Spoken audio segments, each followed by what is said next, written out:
Saya tantang Yesus untuk mengazab saya. Salam sejahtera bagi kita semua, kembali dengan saya di channel ini. Terima kasih bagi teman-teman yang senantiasa mendukung dan mensupport perkembangan channel ini. Tuhan Yesus memberkati kita semua. Pada kesempatan kali ini saya kembali mengajak teman-teman sekalian untuk menyaksikan deretan oknum ustadz-ustadz dari agama Islam yang terus melakukan hujatan dan menantang Tuhan Yesus Kristus dan Alkitab. Namun mereka ini belum tersentuh oleh hukum. Mereka ini sangat giat merendahkan dan melecehkan Alkitab dan Tuhan Yesus Kristus. Namun sampai pada detik ini mereka belum pernah tersentuh oleh hukum. Oleh sebab itu, saudara, saya berharap kepada teman-teman semua untuk menonton video ini sampai selesai, supaya saudara dan saya tidak gagal paham dan memberikan komentar yang tidak membangun. Oleh sebab itu, besar harapan saya kepada teman-teman semua untuk memberikan komentar yang mengedukasi dan membangun. Siapa saja mereka? Inilah dia videonya berikut ini. Ya, saya kasih Yesus sebanyak itu waktunya untuk mengazab saya. Kalau dia tidak mengazab, ya tanpa ragu, dengan ukuran kamu Yesus bukanlah Tuhan. Saya tantang Yesus untuk mengazab saya sampai 31 Desember. Nah teman-teman, pada video pertama kali ini, seorang YouTuber Muslim atau Islam, ya, kalau tidak salah, ia adalah seorang ustadz, ya. Nah, orang ini yang menantang Tuhan Yesus Kristus untuk mengazab dirinya, atau dengan kata lain, meminta supaya Yesus menghukum dan membunuhnya, saudara. Nah, orang ini yang melakukan itu karena ada channel orang Kristen atau Kristuber yang menantang juga Allahnya. Nah, orang ini ia memakai standar yang sama, ya, karena Allahnya ditantang, maka ia juga melakukan atau memakai standar yang sama untuk menantang Tuhan Yesus Kristus. Nah, teman-teman, menurut saya ini cara-cara atau hal-hal yang konyol, ya, yang dilakukan oleh orang ini, ya. Bukan karena Yesus Kristus tidak mampu membunuh dan mengazab saudara, ya. Bukan. Tuhan yang saya sembah adalah Tuhan semesta langit dan bumi, dan Allah, ya. Ia bisa melakukan apa saja menurut kehendaknya. Jadi sekali lagi, bukan karena Yesus tidak melakukan apa yang engkau minta, tetapi Tuhanku Yesus Kristus sabar dan memberikan kepada Anda kesempatan untuk bertobat, ya, karena Anda dari seorang atau sama seperti domba yang sesat. Lanjut.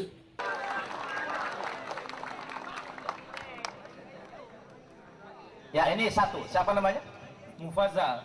Mufadal. Wah, luar biasa. Coba menghadap, agak mundur dikit. Ada sini. Ya. Coba Bapak Ibu kita tes energi.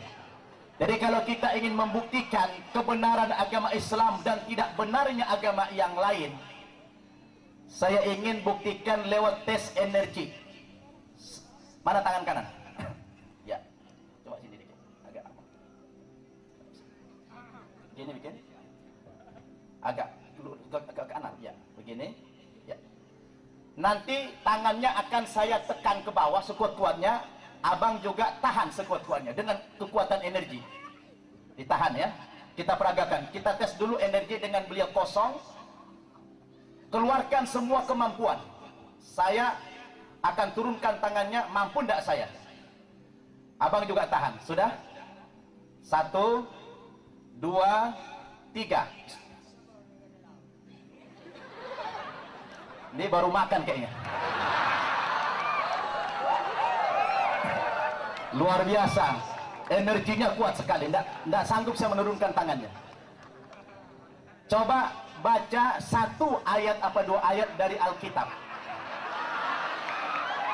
baca 2 ayat apa 1 ayat dari Alkitab ini kitab suci agama lain, yang mana saja bebas. Kemudian apakah setelah dia membaca ini masih punya energi apa tidak? Ini pembuktian kebenaran agama. Yang bahasa Indonesianya, yang mana aja? Ini boleh. Yang bebas saja, yang mana? Sebab beginilah firman Tuhan,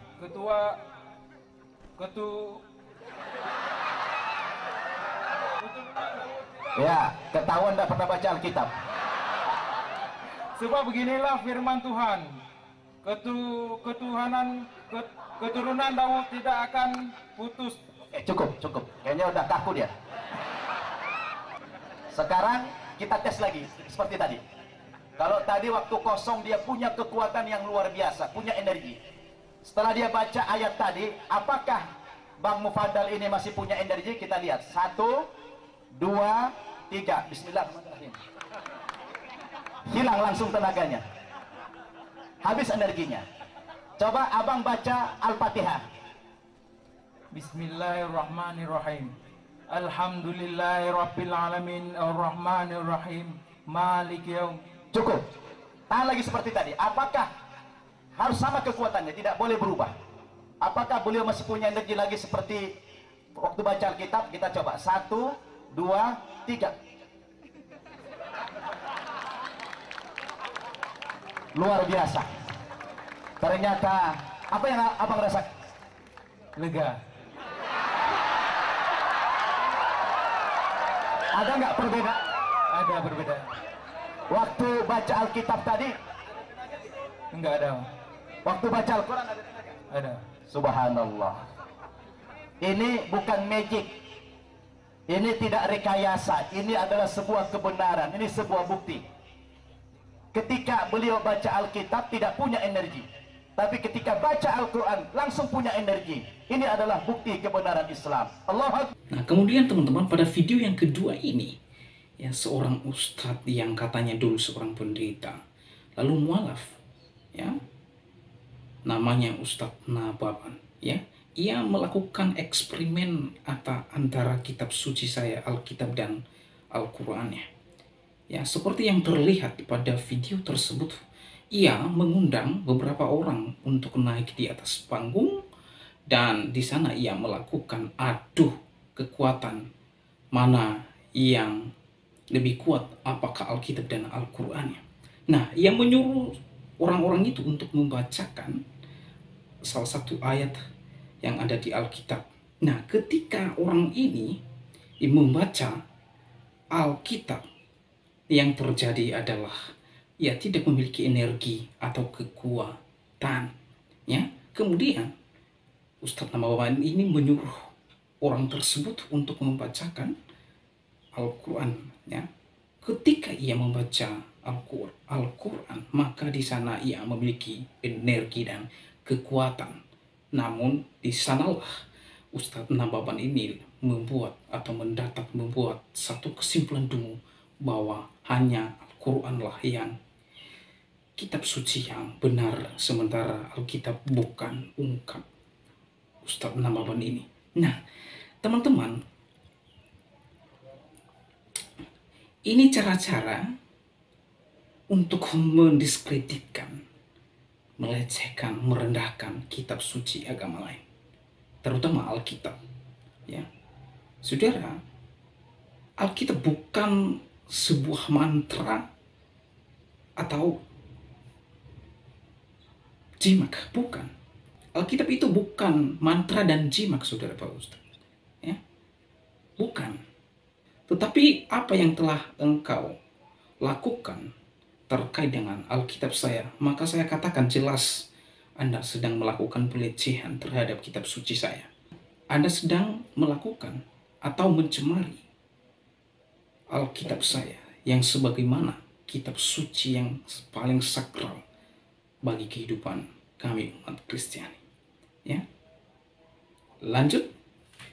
Tadi saya punya rencana, Bible ini mau tak taruh di pantat, gini dia. Bukan saya enggak. Kalau saya dari awal, ketika saya berjuang di dalam Islam, hidup saya sudah saya wakafkan. Jadi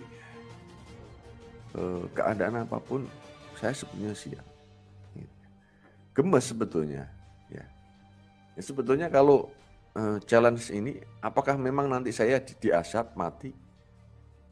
Ya, kalau saya kan jelas sakit nih, ada sakit. Dan operasinya juga tidak sempurna. Apakah saya akan diazab langsung mati?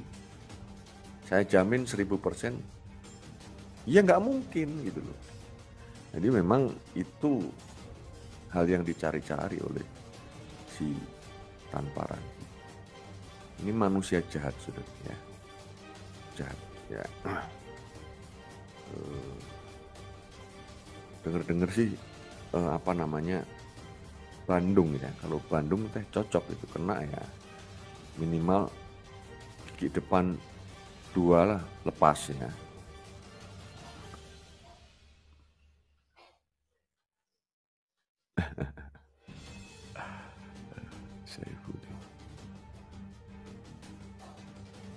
Oke lah.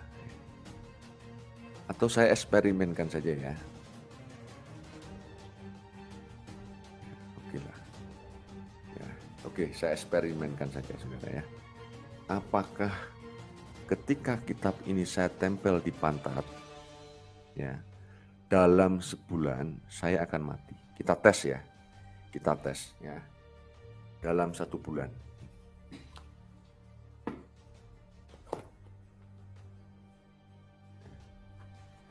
Kita lihat, apakah dalam sebulan saya akan mati? Ya, kita taruh lagi.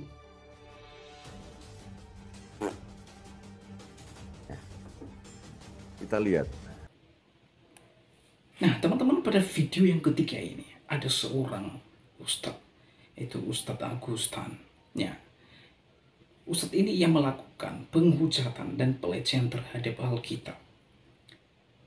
Apa yang dia lakukan? Ia mengkentutin Alkitab serta menantang. Ya, ia berkata, kita lihat apakah 1 bulan ke depan saya atau Agustan mati karena ia menggedutin Alkitab, katanya. Nah ini teman-teman, ini pelecehan terberat yang telah dilakukan oleh oknum ustadz ini.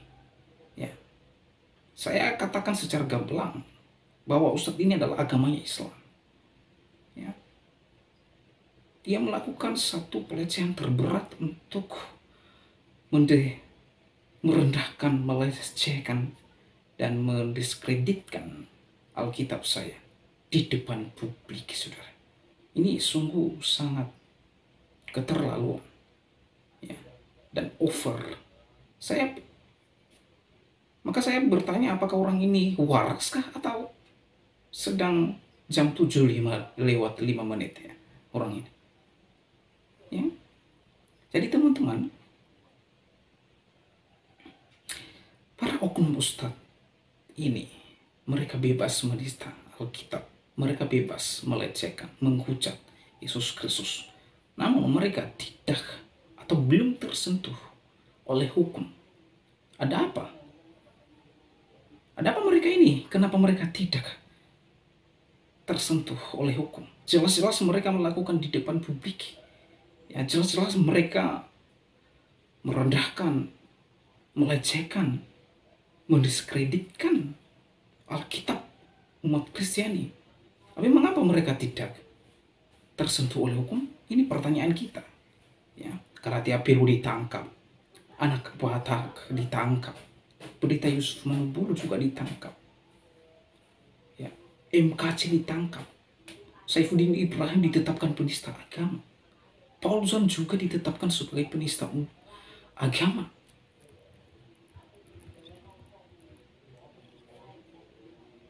Lalu mengapa ketika oknum dari Islam menista, melecehkan, mendiskreditkan Alkitab dan Yesus sesembahan orang Kristen, mengapa tidak ditangkap? Mengapa mereka tidak diperiksa? Mengapa dibiarkan dan dibebaskan mereka? Ini pertanyaan yang perlu dijawab oleh pemimpin bangsa ini. Ya. Jadi Oleh sebab itu teman-teman, kita terus suarakan dan terus update berita ini, ya, supaya mereka yang belum tersentuh oleh hukum ini mendapat keadilan, dan kita juga mendapatkan keadilan atas bangsa ini. Ya. Jangan hanya hukum di negeri ini tajam kepada minoritas, namun tumpul kepada mayoritas. Saudara, mayoritas dan minoritas sama-sama di mata hukum, tidak ada perbedaan. Tidak ada perbedaan. Oleh sebab itu, demikianlah video saya kali ini. Sampai bertemu di video saya selanjutnya. Tuhan Yesus memberkati kita semua. Shalom.